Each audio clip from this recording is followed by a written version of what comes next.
ఎలా పోతే ఎట్ట కుదిరిద్ది చెప్పు. పండగ గది ఉండొచ్చు కదా, పండగ పూట కూడా ఇంటికాడ ఉండకుండా షాప్కి వెళ్ళిపోతున్నావు. మనం వెళ్ళి షాప్ తీస్తేనే అందరూ నీట్గా గడ్డాలు క్రాపులు చేసుకొని పండగ పూట తలస్నానాలు చేసి నీట్గా ఉంటారు. మనలాంటి వాళ్ళమే ఇంటికాడ ఉంటే అవ్వదు.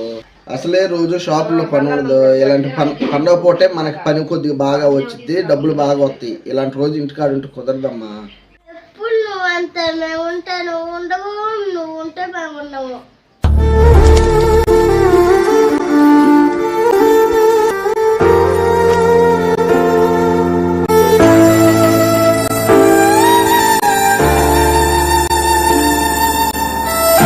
ఛానల్ ని సబ్స్క్రైబ్ చేసుకొని లైక్ చేస్తారని కోరుకుంటాం మేము.